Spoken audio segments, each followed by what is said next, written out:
नमस्कार दोस्तों, अब तक हम सबको मालूम था कि केवल हम लोग इंडेक्स में ट्रेडिंग कर सकते हैं, स्टॉक में ट्रेडिंग कर सकते हैं, कमोडिटी या फिर क्रिप्टो में ट्रेडिंग कर सकते हैं। लेकिन क्या आपको पता है कि अब आप बारिश होने पर भी ट्रेडिंग कर सकते हैं? जी हाँ, ये कोई ऐसा नहीं है कि बारिश की खरीद बिक्री होगी, ऐसा नहीं है। लेकिन बारिश के ज़्यादा और कम होने पर आप ट्रेडिंग कर सकते हैं और शेयर बाजार में बहुत पैसा कमा सकते हैं। चलिए मैं आपको एक एक चीज़ बताता हूँ कि एक्चुअली में कैसे काम करेगा, क्या है सारी चीज़ें। तो national commodity and derivatives exchange यानी कि NCDEX ने भारत का पहला रेनफॉल डेरिवेटिव्स कॉन्ट्रैक्ट लॉन्च किया है, जिसका नाम है रेन मुंबई। दोस्तों, इसकी ट्रेडिंग 29 मई 2026 से ऑलरेडी शुरू हो चुकी है। ये कॉन्ट्रैक्ट मुंबई में होने वाली बारिश के आधार पर चलेगा।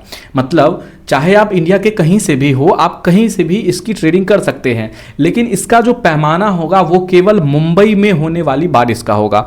दोस्तों, अगर बारिश सामान्य लिमिट से एक लिमिट तय किया जाएगा, उससे अगर ज़्यादा होती है तो हर मिलीमीटर पे आपको 50 रुपये का प्रॉफिट मिलेगा। लेकिन अगर सामान्य लिमिट से बारिश कम होती है तो आपको 50 रुपये का नुकसान भी होगा हर मिलीमीटर पे।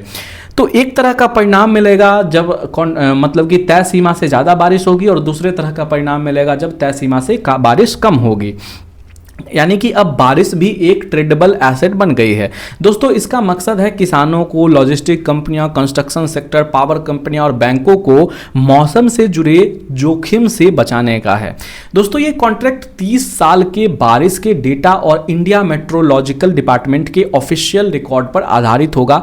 हर 1 मिलीमीटर के बदलाव पर 50 रुपये का प्रभाव पड़ेगा। जैसा कि मैंने आपको पहले ही बताया कि अगर बारिश तय लिमिट से 1 मिलीमीटर अगर ज़्यादा होती है तो उस पर 50 रुपया प्रॉफिट होगा। अगर तय लिमिट से अगर 1 मिलीमीटर भी कम होती है तो आपको 50 रुपये का नुकसान होगा। और ये जो 50 रुपये है वो हर मिलीमीटर के लिए है। मतलब तय लिमिट से जितना मिलीमीटर ज़्यादा बारिश होगा उतना 50 रुपया, उसको आप मल्टीपल कर सकते हैं, उतना पैसा आप कमा सकते हैं। दोस्तों, दुनिया के कई देशों में वेदर डेरिवेटिव्स पहले से मौजूद है, लेकिन भारत में ये पहली बार हुआ है।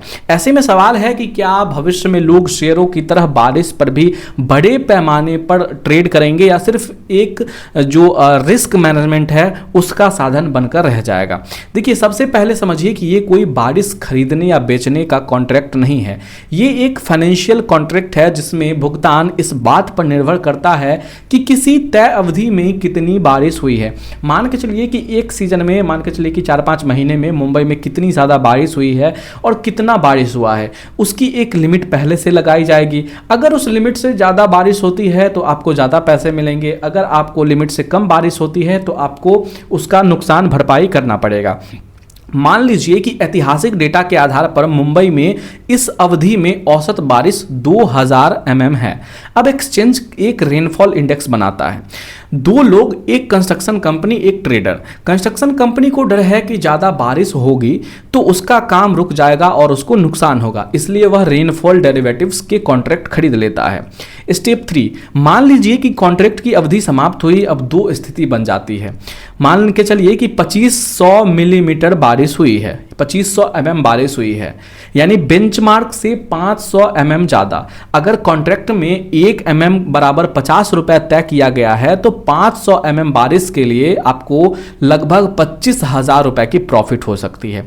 वहीं कंस्ट्रक्शन कंपनी को 25,000 मिलेंगे। हालांकि असली बिजनेस में उसका नुकसान हुआ होगा, लेकिन डेरिवेटिव से कुछ भरपाई उसको हो जाएगी। जैसे कि हम लोग शेयर खरीदते हैं और उसकी हेजिंग करने के लिए हम लोग इंडेक्स में डेरिवेटिव्स के कॉन्ट्रैक्ट खरीद लेते हैं, सेम उसी प्रकार है। अगर कोई किसान फसल लगा रहा है और उसको लग रहा है कि इस साल उसको हो सकता है कि नुकसान हो जाए, या नुकसान की भरपाई के लिए वो एक तरफ डेरिवेटिव कॉन्ट्रैक्ट भी खरीद लेता है। अगर तय लिमिट से ज़्यादा बारिश होती है तो किसान को ज़्यादा पैसा मिल जाएगा, अगर लिमिट से कम बारिश होती है तो उसको नुकसान भरना पड़ेगा। मतलब कि एक तरफ इधर किसानी में अगर उसको फ़ायदा होगा तो उधर थोड़ा सा हो सकता है कि नुकसान भी हो, लेकिन अगर एक तरफ इसको किसानी में अगर बहुत ज़्यादा नुकसान हुआ तो वो अपने लॉस को एक तरफ जो है रेनफॉल डेरिवेटिव्स में हेज कर सकता है। इस सेगमेंट से किसको सबसे ज़्यादा फायदा होगा?